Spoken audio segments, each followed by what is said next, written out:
نحمده ونصلي على رسوله الكريم أما بعد فأعوذ بالله من الشيطان الرجيم بسم الله الرحمن الرحيم رب اشرح لي صدري ويسر لي أمري واحلل عقدة من لساني يفقهوا قولي۔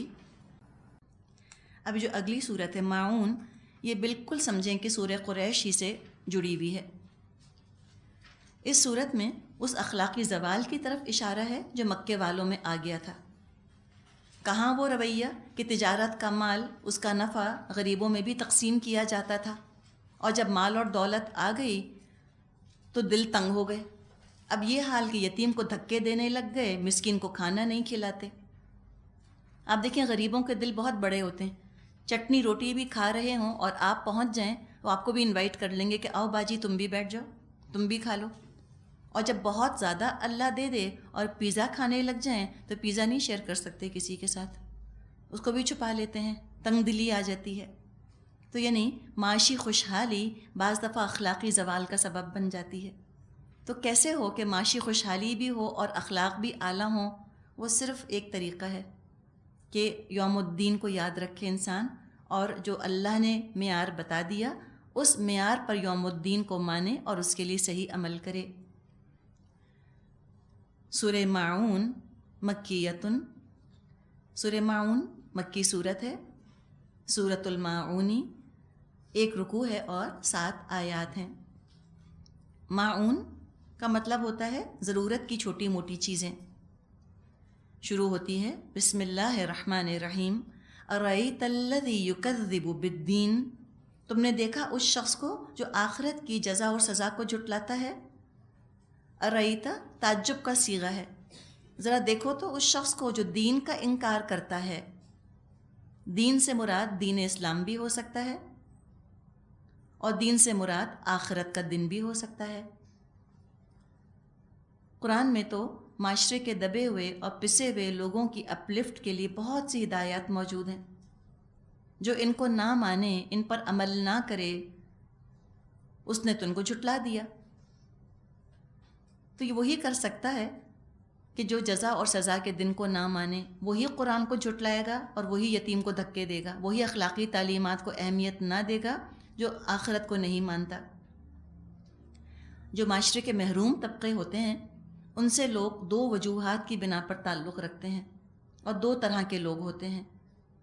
ایک وہ جو دنیاوی انویسٹمنٹ کے طور پہ غریبوں کا خیال کرتے ہیں کہ ٹیکس ریبیٹ مل جائے گا، واہ واہ ہو جائے گی، شہرت ہو جائے گی، دنیا کا فائدہ حاصل ہوگا، تو وہ بھی خیال کر لیتے ہیں غریبوں کا، آخرت میں کوئی اجر نہیں ان کے لیے۔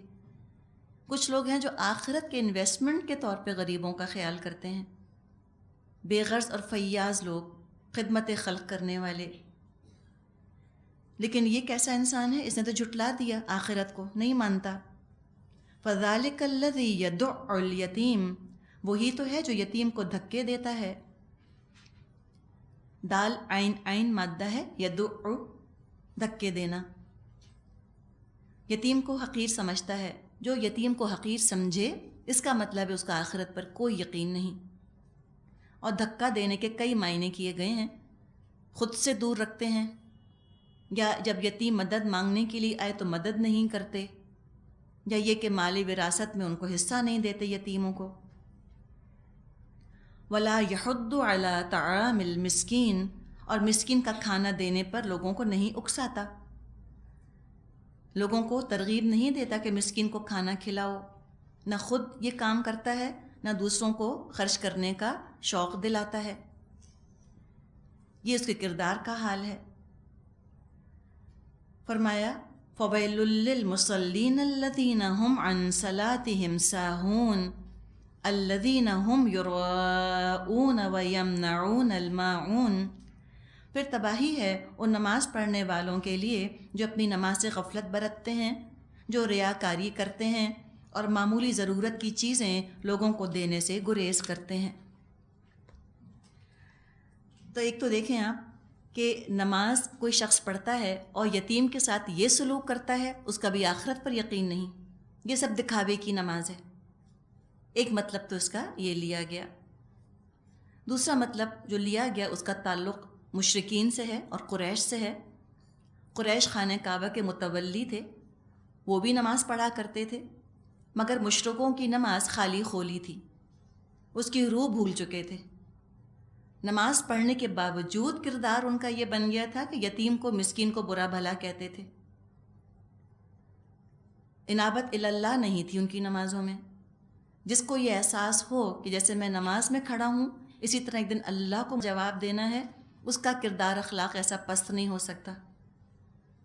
قریش خانہ کعبہ کے متولی بن گئے تھے مگر نمازوں سے غافل تھے، جبکہ اسماعیل علیہ السلام کا عمل تو یہ تھا کہ وَكَانَ يَأْمُرُ أَهْلَهُ بِالصَّلَاةِ وَالزَّكَاةِ، وہ تو اپنے گھر والوں کو نماز اور زکوٰۃ کا حکم دیتے رہتے تھے۔